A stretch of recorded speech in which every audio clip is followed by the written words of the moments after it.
Parfois, je préfère vous lire des choses que j'ai écrites pour que je n'oublie rien. Écoutez attentivement. Le président Donald Trump, le président américain, vient de taper le poing sur la table face à la corruption et à la mauvaise gestion en Afrique. Voici cette révélation ou cette information sur quoi je suis tombé. Et vous allez comprendre à la suite. Le président Donald Trump vient de taper le poing sur la table face à la corruption et à la mauvaise gestion en Afrique. Dans la journée du lundi 17 février 2025, Donald Trump a signé un décret qui consiste à bloquer tous les avions ainsi que tous les appartements que les politiciens africains ont achetés aux États-Unis. Il a également déclaré ceci, que tous les enfants des présidents et ministres africains ne doivent plus rester ni continuer à venir pour faire leurs études là-bas aux États-Unis, mais plutôt qu'ils restent, oui, que leurs enfants restent en Afrique pour participer au développement du continent et contribuer ainsi à la croissance de leur pays.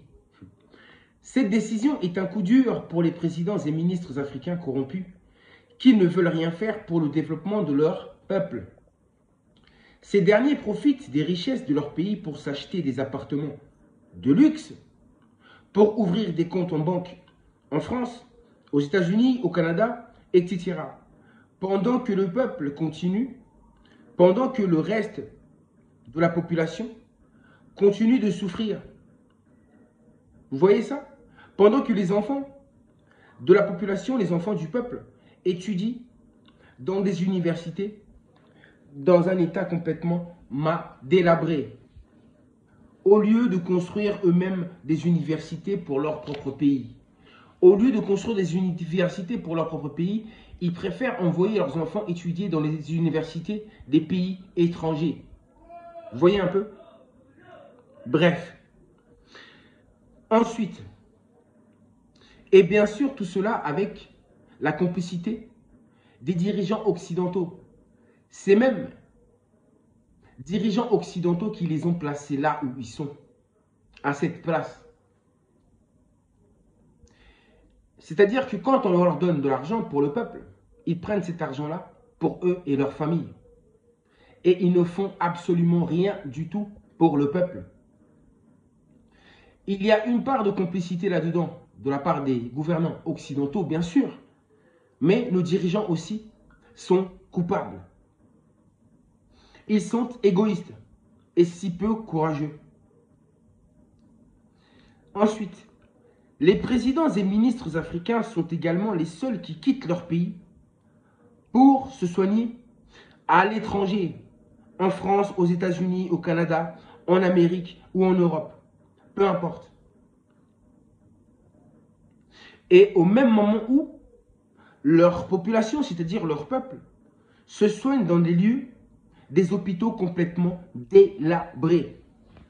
De la même manière, au lieu de construire des universités, ainsi que des hôpitaux dans leur propre pays, ils préfèrent aller à l'extérieur, à l'étranger. C'est incroyable. Ils ont décidé de construire des hôpitaux dans leur... Non, excusez-moi.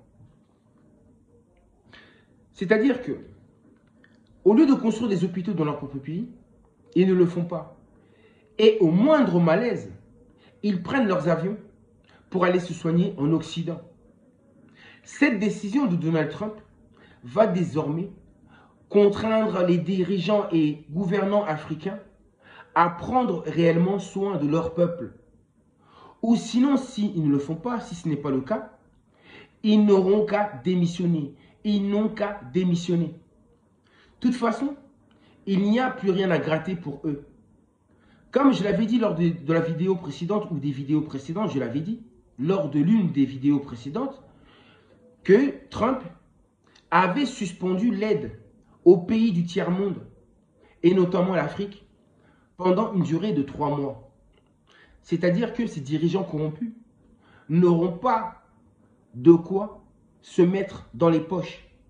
Il n'y a plus rien à gratter. Cette décision-là va les mettre complètement à genoux. Et c'est comme ça qu'ils vont quitter leur poste. C'est comme ça qu'ils vont libérer enfin nos terres. Ensuite, qu'est-ce que j'allais dire? Maintenant, vous comprenez mieux pourquoi je vous disais que les décisions de Donald Trump, je l'ai dit ça lors de vidéos précédentes, j'avais dit que les décisions de Donald Trump, tout simplement, est une nouvelle personne. C'est-à-dire que Donald Trump, dorénavant, est une nouvelle personne. Les décisions qu'il prend, il ne les aurait pas prises il y a 4 ans de ça. C'est-à-dire que durant ces 4 dernières années, il a complètement changé. Trump est devenu une nouvelle personne. C'est la vie qui l'a changé. À travers ce qu'il a vécu, il a complètement changé. Donc, qu'est-ce que je disais? Donc, tout ce qu'il a vécu durant ces 4 dernières années l'ont complètement transformé. C'est-à-dire que les décisions qu'il prend dorénavant seront favorables à la libération et à l'indépendance de l'Afrique, la terre des Noirs. Les décisions, je l'avais dit, que les décisions qu'il allait prendre allaient être favorables. Et voici une décision que je vous ai donnée justement. Ce discours qu'il a donné à propos des dirigeants africains, ou ce décret qu'il a signé.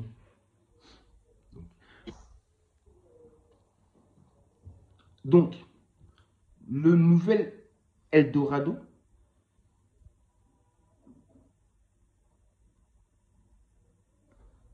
excusez-moi, ce que je disais, c'est que le nouvel Eldorado dorénavant, ça sera tout simplement en Afrique. Donc, retour au berceau de l'humanité, à l'origine même de la civilisation.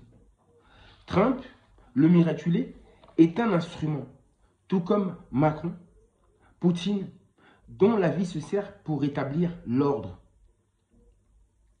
La vie que certains appellent Dieu, le Créateur, l'univers, se sert, écoutez bien, de l'esprit de vengeance et de justice qu'elle a engendré en Donald Trump. La vie va se servir de cette soif de vengeance de Donald Trump pour pouvoir humilier l'Europe, y compris Zelensky, pour affaiblir l'Europe et retirer ainsi la mainmise de l'Europe sur l'Afrique, la terre des Noirs. Donc, rien que le fait que le président américain a survécu à cet assassinat, le fait que la vie l'a épargné de la mort, le fait que la vie l'a épargné de tous ses ennemis, de tous ceux qui voulaient lui mal,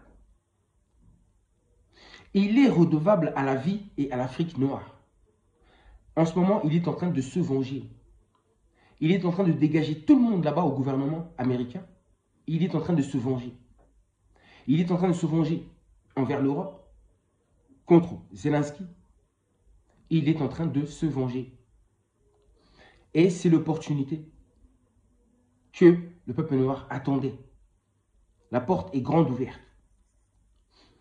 Donc, la délivrance de l'Afrique et du Congo est le prix à payer pour avoir évité la mort à Donald Trump. C'est le prix à payer. Il doit quelque chose à la vie, il est redevable à la vie. Raison pour laquelle il va permettre la libération et l'indépendance du peuple noir. C'est la vie qui le fait agir ainsi. S'il ne fait rien pour l'Afrique noire, un plus grand malheur s'abattra sur lui et son peuple. Il a failli mourir. Et quand on a failli mourir, forcément, on change, on n'est plus la même personne. Donc, raison pour laquelle c'est devenu une personne incontrôlable. Les décisions qu'il prend, c'est la vie qui lui permet de pouvoir faire ça et de prendre ces décisions-là. Et ces décisions-là seront favorables pour la libération de l'Afrique noire, de la terre des Noirs. Vous avez compris? C'est ce qui se passe actuellement. Il va humilier l'Occident. Les décisions qu'il va prendre, cette vengeance qu'il va exercer contre l'Occident, va affaiblir l'Occident. Et ainsi, l'Occident va lâcher main prise sur l'Afrique. Parce qu'elle n'aura plus le temps.